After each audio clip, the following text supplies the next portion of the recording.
Buenos días. Buenos días. ¿Cómo estás? Bien. Bien, ¿cuál es tu nombre?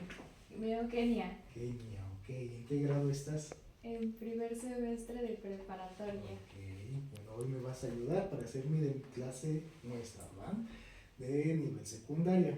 Vale. Así que hoy vamos a ver el tema de la independencia de México. Me imagino que ya lo conoces. Sí. ¿Sí? Muy bien. Más o menos.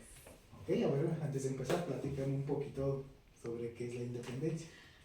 Pues fue cuando los mexicanos se independizaron de los españoles Ujú. ¿Se llama así? y pelearon. Ok, muy bien. Bueno, vamos a ver un poquito más a detalle sobre qué es la independencia de México, ¿va? Ok. Ok, voy a cambiar. Muy bien. ¿Qué fue la independencia de México? La independencia fue un movimiento social y político, encabezado por quién? Por toda la gente que ya estaba inconforme de los tratos del virreinato. ¿Quién era el virreinato? Toda esta persona de la burguesía o de la élite clasista. ¿Quién eran los? Y podrían ser españoles nativos de España o españoles nacidos en México, lo cual tienen diferentes nombres. Tanto hay unos mestizos, son los mestizos y los criollos. ¿Okay? Tienen diferentes nombres. Ahora, ¿cómo abarcó? ¿Cuánto abarcó? Todo empezó desde 1810 y terminó en 1821. ¿Okay? Esta independencia se llevó a lo largo de 4 etapas muy importantes y las cuales son como tradición dividirlo en 4 etapas. ¿Okay? El que es el inicio, organización, resistencia y consumación. La consumación está de más decir que es cuando terminó la independencia y se obtuvo la libertad de México. Eso en 1821. ¿Ok? ¿Tienes alguna duda aquí? De lo del virreinato. ¿El ¿Cómo era virreinato? en sí que? El virreinato, en España se tenía un gobierno por medio de una monarquía, el cual gobernaba un rey. El rey era absoluto y nadie lo podía quitar o cambiar. Y este rey, al morir, ¿quién seguía en el poder? Alguno de sus primogénitos. Para España, cuando fue después del proceso de la conquista, fue cuando como se insertó aquí el nuevo estilo de gobierno, que era el gobierno virreinal, el cual había reyes y virreyes, que eran como ahora los presidentes municipales, estatales, o el gobernador, que el gobernador en este caso vendría siendo el rey, actualmente. Todo que ahora sí cambia, cada 6 años, cada 4, se cambian tanto gobernadores como presidentes. Entonces, los mexicanos que vivían en esos tiempos peleaban para su libertad contra los del virreinato español. Sí, querían y pelearon contra los españoles para ellos poder ser independientes y así tener una libertad y un estilo de gobierno diferente que apoyara a todos por igual. Se querían igualdad para todos. ¿Ok? Siguiente. Vamos con la primera etapa. El inicio en 1810 a 1811. ¿Cómo se caracterizó? Con el grito de Dolores, me imagino que lo conoces. ¿Ok? Fue en Dolores Hidalgo, en la parroquia de Dolores. Después a esta parroquia se le cambió el nombre a Dolores Hidalgo, por Miguel Hidalgo. ¿Ok? Si recuerdas, y en muchas de las obras que se han hecho en la escuela, siempre está esta escena donde le dicen a la corregidora, a Josefina Ortiz de Domínguez, que la conspiración ha sido descubierta. ¿Cuál era la conspiración? La conspiración de Querétaro, en la cual todo lo que se iba a hacer de la independencia ya estaba planeado para una fecha y un lugar para comenzarlo. Pero como de repente les cayeron diciendo, no, ¿saben qué? Ya nos descubrieron, hay que ponerle pilas y hacer todo de rápido, porque si no, nos iban a, como que los iban a ¿cómo se dice? Se les iban a ir sus planes para atrás. Entonces dijeron, no, pues de una vez. Entonces no fue el 15 de septiembre, fue el 16 de septiembre, aproximadamente a las 8 de la mañana, porque no se tiene un registro exacto, pero se estima que es entre las 6 y las 8 de la mañana cuando el cura Miguel Hidalgo salió a la parroquia de Dolores, hizo el famoso tintineo de las campanas, salió la gente no salió al instante como se ve en las obras actualmente, no salió al instante, no es que escucharon la campana y todos salieron corriendo, no, pasó todavía un buen tiempo para que la gente distinguiera, sobre todo los pobladores, los campesinos, los trabajadores, para que salieran y reconocieran quien estaba haciendo el llamado era Miguel Hidalgo. Este llamado fue el que dio inicio a la independencia de México. Obviamente no estaba solo, estaba acompañado de José Ortiz, que era cuando estaban en una especie de asamblea, estaban platicando, junto con Ignacio Allende y Juan Aldama, dos igual personas importantes ya que tenían conocimiento militar. ¿Ok? ¿Tienes alguna duda aquí? No. ¿No? No, sí, ya no tengo. ¿Sí? Ok, entonces ¿con qué inició la etapa de independencia, la primera etapa? Con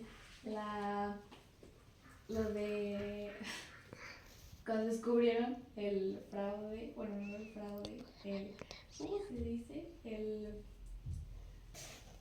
¿Cómo se llama? La conspiración. La conspiración, ajá, De conspiración de Querétaro. Ok, esta conspiración era el plan que se iba a empezar a iniciar, pero en Querétaro, no en Guanajuato. ¿Ok? Otra cosa es que Miguel Hidalgo, a pesar de que solo estuvo un año, porque 1811 es un spoiler, en 1811 muere Miguel Hidalgo fusilado. Ajá. ¿Ok? Aunque estuvo un año, tuvo grandes batallas en las cuales logró ganar. Por ejemplo, la de Guanajuato ganó y quedó Guanajuato como en manos del ejército insurgente. Los insurgentes son todo el ejército de campesinos, de militares a favor de la independencia. ¿Okay? Porque hay otro ejército que son los realistas. Realistas porque pertenecían a la corona. ¿De quién era la corona? De los españoles. De los españoles. Así es, muy bien. Ok, lo vamos a cambiar. Y pasemos a la etapa número 2. Ok. Etapa 2 y organización. ¿Cuándo empieza? En 1811, ¿cuándo termina? En 1815. Lo mismo, termina o empieza cuando muere Miguel Hidalgo fusilado. ¿Okay? Antes de ser fusilado, Miguel Hidalgo tuvo un juicio, pero al ser un traidor de la nación, de España, pues obviamente lo iban a matar, sí o sí. Aunque se defendiera lo más que pudiera, lo fusilaron. Pero después de Miguel Hidalgo vino alguien muy importante y muy sabio, que fue José María Morelos y Pavón. Y fue José María Morelos y Pavón, lo conocerás porque es el que trae su paliacate blanco siempre en su cabeza. ¿Okay? Sí, la he visto. Él. ¿Crees que haya cambiado algo con Pavón? Si tenía el mismo plan de querer cambiar a Miguel Hidalgo, pues sí, no. Ajá, sí. No cambiar a Miguel Hidalgo, lo sustituyó. Ajá. Pero tenían las mismas ideas. Pavón e pues, Hidalgo tenían las mismas ideas. Querían libertad e independencia. Por eso, ¿en qué ayudó? Pavón tenía conocimiento militar, conocimiento político y conocimiento social. Entonces, fue quien dio un carácter, que es un carácter como un enfoque más militar, más político y más social en el movimiento. Fue como una luz de esperanza después de la muerte de Miguel Hidalgo, porque se sintieron confiados con él, se sintieron más fuertes y tuvo un sinnúmero de victorias, sobre todo la de Acapulco, la cual, su nombre lo dice, tuvo una gran victoria en Acapulco, lo cual lo permitió recuperarlo. ¿Okay? Hubo muchísimas más, la de Tlaxco, se me fue el nombre, hubo más. ¿Okay? Entonces, ¿qué hizo Morelos? ¿Qué hizo Pavón? Dio un poder militar y le dio confianza a todo el ejército insurgente. ¿Ok? Sentimientos de la nación. ¿Conoces algo de este título? ¿No? ¿No sabes qué son los sentimientos de la nación? ¿Qué se te viene a la mente? ¿Quién es la nación? El pueblo. El pueblo. Sentimientos. Lo que sentía. Lo que sentía, vas por ahí. Lo que querían. Algo así. Lo que querían. Básicamente eso. ¿Qué son los sentimientos de la nación? Es un documento redactado por la asamblea que convocó Morelos, ¿okay?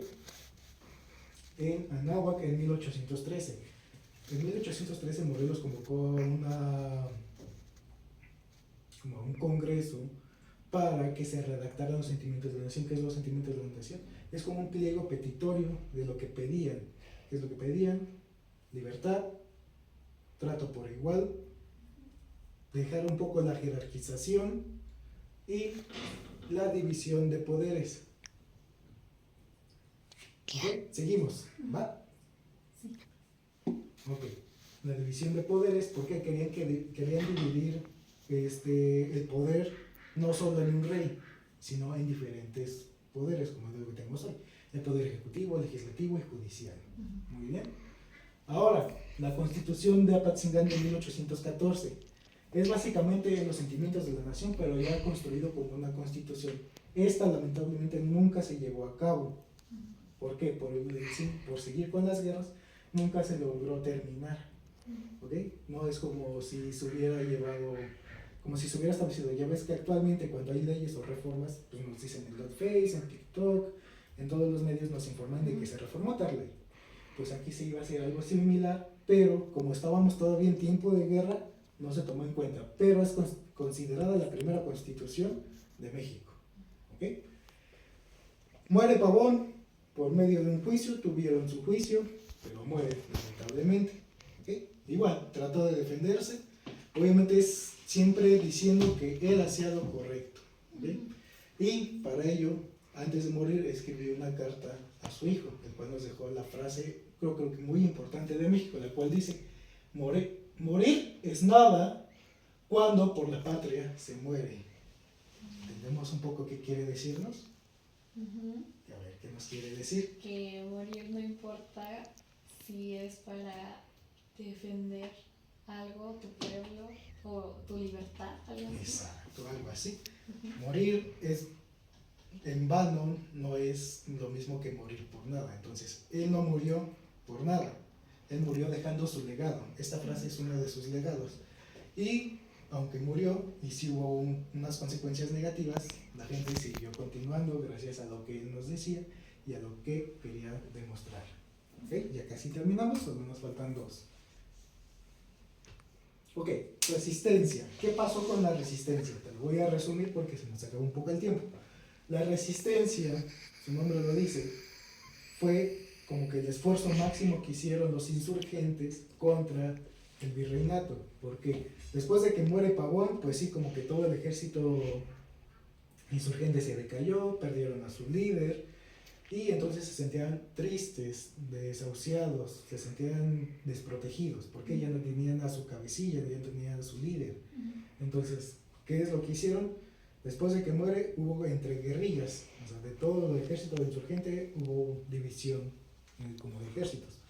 Pero a pesar de eso no lograron derrotarlos. El virreinato o los realistas no lograron aún así terminar con el movimiento de independencia. Al contrario, al llegar Vicente Guerrero de Guadalupe Victoria, continuaron porque fueron dos generales, dos comandantes que continuaron con el legado de Morelos.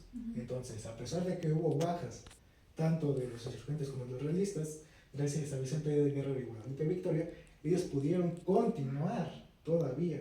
¿Ok? Y fue donde España se dio cuenta de que ya no tenían mucho que hacer, porque ya estaban perdiendo la batalla prácticamente. ¿Ok? Nos pasamos, ahora sí, a la consumación de la independencia, la cual la dividiremos en 1, 2, 3, 4, 5 sucesos muy importantes. Comenzando con la Constitución de Cádiz. La Constitución de Cádiz es como una reforma del virreinato, en el cual le bajaban los privilegios, por ejemplo, de la gente rica, les quitaban sus privilegios de tener poder, de tener tierras, todo esto para que hacer un poquito más amigable o que la guerra fuera disminuyendo. ¿Okay? Esta fue una constitución que afectó directamente a la gente privilegiada. ¿Okay? Ahora, el abrazo de Acatempan, ¿te suena ese nombre? ¿No? Ok, como tal, pues no es un abrazo, ¿verdad? Pero es como un acto, un movimiento o un suceso que pasó donde Agustín de Iturbide y Vicente de Guerrero, Agustín de Iturbide por parte del ejército realista y Vicente Guerrero por parte del ejército insurgente, pactaron un trato. En este trato ya se consideraba la independencia de México, pero todo esto hasta 1821. No se te olvide, aquí es 1821 y aquí ya se nos acaba la independencia. ¿Ok? Ok, pactaron el trato y se creó el Plan de Iguala. plan de igualdad igual tiene que ver con el plan de que todos somos iguales ante la ley, ¿ok? El cual proclamaba la independencia de México, ahora sí, pero apenas estábamos todavía en impacto, todavía no estaba, Viendo si sí o no. no estábamos viendo, ¿ok? Porque mandaron a Agustín Iturbide el imperio virreinal para ya pactar un tratado de paz, o sea, ya mandaron a Agustín Iturbide para allá, acabar con la guerra y darle a México lo que se merecía desde hace años, ¿ok? Ahora, el ejército trigarante, ¿quién era el ejército trigarante? Fue la combinación del ejército realista y el ejército insurgente. Se juntaron, se unieron y crearon un solo ejército, el cual fue el ejército trigarante y continuó pues ya, después del paso del tiempo, ¿ok? El cual su lema de ellos era religión, independencia y unión. ¿Okay? Recuerda que antes estábamos muy regidos por la religión, era como que nuestro poder, nuestra fe, todo era la religión, independencia de México y la unión de los dos bandos, de insurgentes y de realistas. Ahora, el Tratado de Córdoba, ahora sí viene lo bueno, el Tratado de Córdoba es el tratado firmado por el virrey Juan Donojú, ¿okay? Era el virrey de ese entonces, que vino aquí a Nueva España. Nueva España es México. Vino aquí a Nueva España para ya firmar el tratado y poderse ir tranquilo sin que lo mataran. ¿Okay? Vino, firmó el 24 de agosto de 1821 y se reconoce la independencia de la Nueva España al fin. Pero no se consumió bien hasta que el ejército trigarante entra desfilando triunfante en 1821 en la Ciudad de México. Cuando entra a la Ciudad de México, llega y firman el Acta de Independencia de México, poniéndole así fin a la nación española y se crea un México independiente y soberano. ¿Ok? Te muestro la fuente, que es el libro de Ávila y Guevara, de la Independencia de México, temas e interpretaciones recientes, de la Universidad Autónoma del Estado de México. Universidad Autónoma de México. ¿Ok? Eso es todo por hoy. Gracias. Entonces yo escuché que andaba haciendo ruido, que andaba hablando, que andaba haciendo algo. ¿Cuánto? Ya. ¿Hoy?